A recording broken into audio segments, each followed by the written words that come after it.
This video will share the entire structure of rituals that I employ to achieve the most astounding results that I've ever experienced. It's the fruit of years of intense practice, experimentations, and due noting of my results. But first, we need to get a broader view of what magic really is. Essentially, what every great magician does when performing ceremonial magic is create an encompassing chain of associations that lead back to the divine, to the absolute source of all being, from which we draw our energy to do any magical act. I must say, although that's my recommendation to every practitioner, we can draw power from multiple deities, angels, entities, spirits, ancestors. So not always the source of the power used in magic is the absolute God. There's some room to play here. But then with that power and building upon metaphorical symbols to our own minds to gather knowledge and symbolism from multiple influences, we can manifest our will to build that abstract and encompassing web of concept and intention. You need to have a system that you know well enough and that also is complex enough to carry power. That's the case we see in the Kameas of Agrippa, the planetary squares, infused with deep attention and care to form the mathematical magical structures that they carry. It's also the case with Kabbalah and the Tree of Life, the whole structure. It's also the case with the Hebrew alphabet. It's the case with encrypted names of God. And it's the case with Enochian magic, which is heavily based on ciphers and permutations, as is the Jewish mystical tradition. All of those things, done with care and effort and following certain sets of rules, carry power. And they carry power exactly because of the amount of thought and correlation of symbols and geometry that has been put into it. And don't forget that geometry is essentially math applied visually. So for you to operate magic, you need to put in the effort of understanding the system, whatever system you choose to work with. And only then, knowing how all parts of that system fit together, and imbued with a strong will towards what you wish to manifest, you can create a magical act, a performance, from you to the universe, where you enact and live the symbolism you choose, embedding your intent in the deepest corners of your own mind that connect to the spiritual planes of existence. What you need to take out of this first part of the video is that putting the effort to truly understand the subtleties of the system of magic you choose to explore is indeed valuable. And it is with that knowledge that you can pull the correct strings of associations to align the universal will with your own. And that's crucial for actually manifesting powerful and harmonious results in our lives. One powerful tool that can help you throughout the journey is Kabbalah. And I recently made if I'm being honest, a very good and encompassing video on Kabbalah aimed at bringing you a spiritual current. So I truly recommend you eventually watch that video. But maybe you clicked in this video looking for a more concrete explanation of how I do magic. And we're gonna go over it right after I invite you to our Patreon, which is the place where the very nice people that decided to help me out join together and help fund this whole project of mine. I wanted to say that I am deeply, deeply thankful to every one of my patrons. You truly make me steps closer to the great dream of living fully off of magic. And if you decide to be a patron, you're gonna be a part of our egregore with monthly rituals for mostly spiritual development. But eventually, we're gonna tackle all areas of our lives. Plus, we get to chat and I get to listen to your situation and suggest practices or whatever you prefer. By the way, if you are one of the patrons that haven't yet talk to me, please go to your community tab, and there you're gonna have a chat, and I message everyone who becomes a patron. But let's get straight into the meat of the video, structure of ritual that I follow. By the way, also for patrons, you have each of the rituals I use in every one of the parts of the structure that I'm sharing today. So become a patron and you will also have access to the rituals I use per se. I begin with a sincere prayer from my heart to the Absolute, however I choose to call it that day. There are no rules for this part of the ritual, and we shouldn't even write the prayers beforehand. I just keep in mind the goal of the ritual. I ask that it manifests. I ask that the entities I'll be working with are sent to me. I'll just share whatever is in my heart. Sometimes there's some devotional talk, sometimes not, and I'm just more straightforward. The point is to address the Absolute and ask that it allow our ritual to be fulfilled in whatever way we wish it to manifest. Then follows a banishing ritual. I use my own version of the headless ritual from the Greek magical papyri. By the way, Crowley also has his version named the Bornless ritual. Of course, my version is available for patrons, and Crowley's version you can find online. But there are many other banishings you can learn. Even Crowley's is not that easy. Mine isn't as well, especially for beginners. And that's why you can begin with a LBRP, the Lesser Banishing Ritual of the Pentagram, followed by a LBRH, the Lesser Banishing Ritual of the Hexagram. Or, even simpler, you could do the Flaming Sword Ritual from the Gallery of Magic, Magical Protection. In order for this video to carry more power to you, stick until the end, because I'll then teach you this insanely easy and effective ritual. Another thing that can be used at this step is fumigations or incenses of aromas associated with protection. So there's a whole bunch of things that can be done in this banishing step. As usual, the magician is an artist, so he can choose the tools he's going to work with depending on his goals and what his intuition guides him to. Just to give more examples, there are cleansing songs that can be sang with pure emotion. There are certain psalms of protection, even a prayer, either written by you previously or from your heart, asking for the protection of your guiding spirits. Let your creative juices flow. Create, experiment, check your results, and improve. After the banishing, my practice bifurcates. Depending on the system I'm using, I will go straight to the evocation ritual. But if I'm doing an Enochian process, then I have a separate ritual just for opening up and setting up the temple and all its parts. But Enochian truly is the most complex system I operate, so for most other systems I think it's okay to go straight to the evocation part. And just to make things even clearer, my evocation ritual for Enochian entities is different than my normal, let's say, evocation ritual. And I even have different rituals for different parts of the system. So I have an evocation ritual for working with the Heptarchia Mystica, which are a group of Enochian angels, and I have another evocation ritual to work with the Great Tables, which are both Enochian but are different parts of the system. Then, after the evocation, I converse with the spirit. Usually I begin testing it under divine names. And after confirmation, we go over what I'm trying to achieve. Then, and please do not skip this part, the spirit guides me, and of course usually agrees with the task. The most important thing here is to take your time, converse about what you can do to more easily achieve your goals. Make plans with the help of the spirit that's right there with you. Discuss the practical things with them. Of course, feel the vibe, and if there's a space for it. Some entities may not be so fond of chatting so much.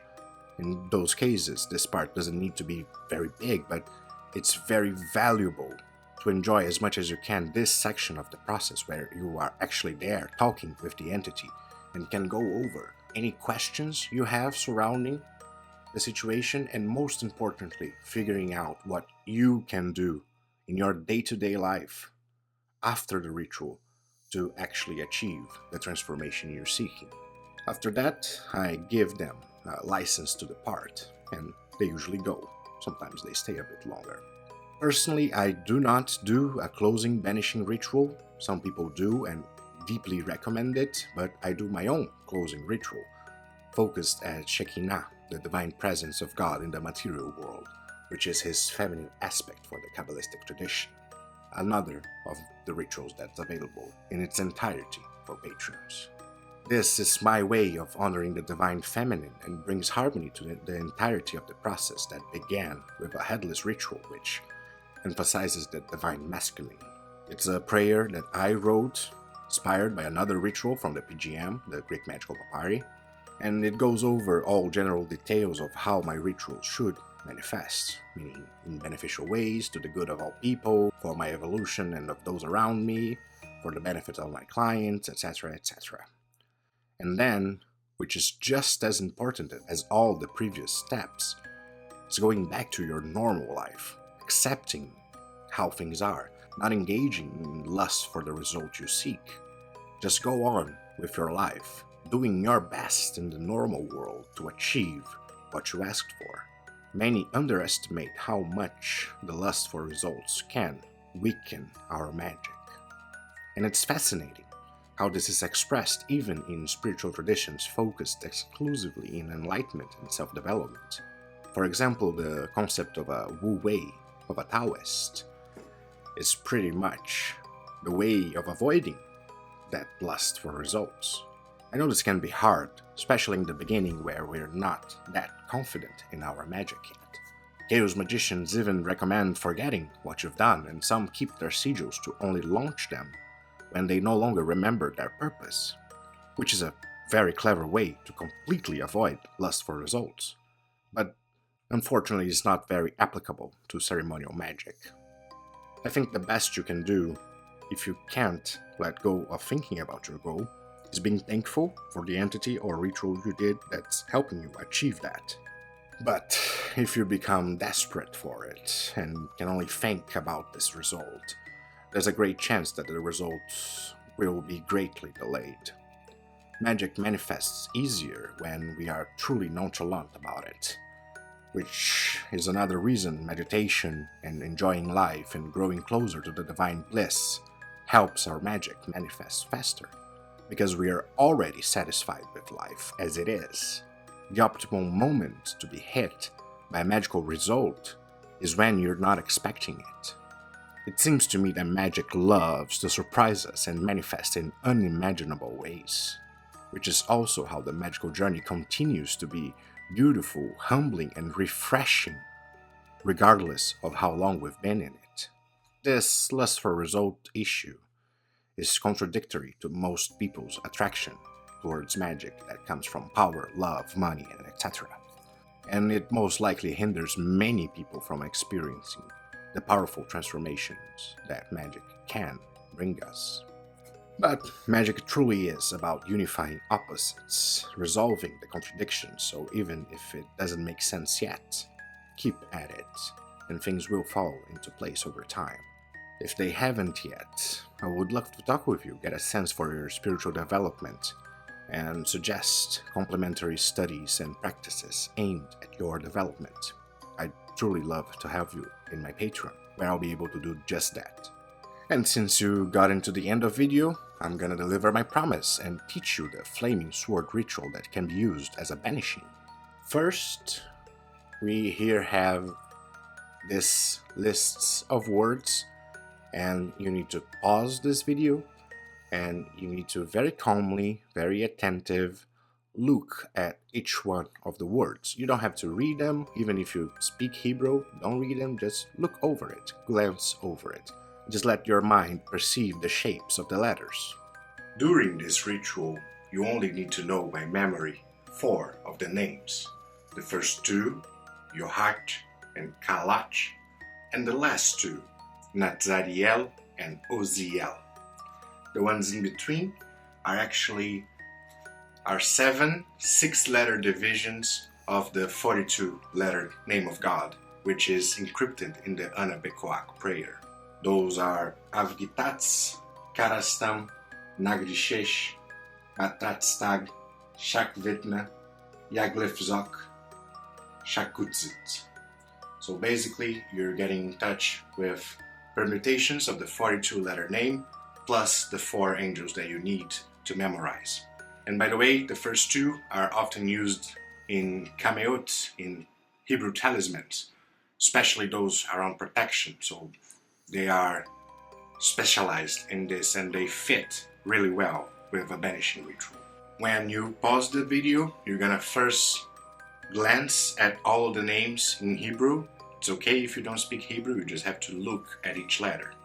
Below them, you're gonna have the transliteration of that name in English. So you're gonna speak out loud that name.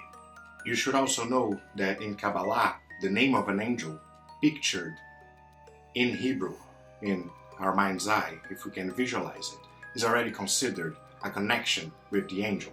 So by visualizing in your mind's eye, you're contacting it, and glancing at the name written is kind of like a lower form of it, so it's still a mild contact. When you finish looking at each word, you can go on with this video. The idea here is that by looking at the names of those intelligences, they become aware of you and will begin to pay attention to you so that when you do this ritual, they'll be there to help you. This process only needs to be done once. So if you did it, congrats, you can use this ritual for the rest of your life. And here's how it goes. You're gonna begin closing your eyes and breathing slowly. By the way, you can do this ritual in many ways. You can do it walking with your eyes open. So the important thing is to breathe slowly and be calm and try to be present about what you're doing. As you breathe slowly, you begin to imagine the sun, a very beautiful sun in your mind's eye. As you inhale, the sun begins to shrink, and as it shrinks, it gets closer to your chest until it's installed there, and you have the sun now within your own chest. You're then gonna vibrate the first angelic name, Yohak. You can do it like Yo.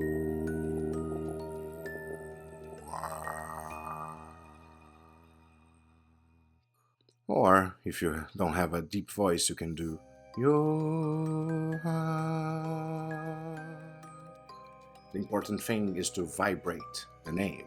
While you vibrate this first name, you should imagine an angelic being with 2 swords showing up at your right side and being ready to defend you at a moment's notice.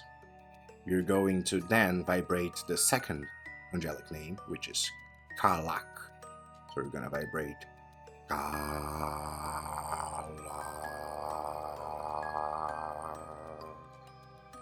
And while you do that, you're gonna imagine another angel, also with 2 swords, now on your left hand.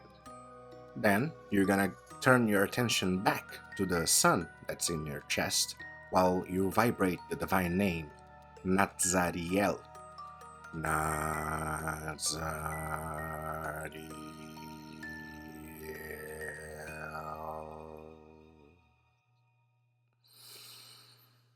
And the last step is to imagine this sun within your chest to grow around you, becoming a protective circle around both you and the 2 protecting angels.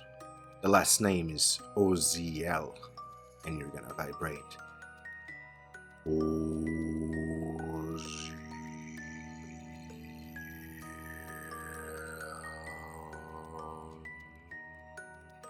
Lastly, I personally vibrate the name of my HGA, my Holy Guardian Angel. So if you already know the name of yours, you can add it at the end. I will also propose a slight modification to the ritual, since it's already tied to the Anabekwak prayer and the 42-letter name of God, and more specifically the 7 6-letter divisions of it. There's one of these 6-letter divisions that is specific for casting away demonic influences. So you could easily vibrate this name at the end instead of the name of your Holy Guardian Angel. Or you can do both. You can do this name and then the name of your Holy Guardian Angel. The name in question is Karastan, meaning to cast away Satan. So if I were to do this small modification, I would add the vibration of the name goddess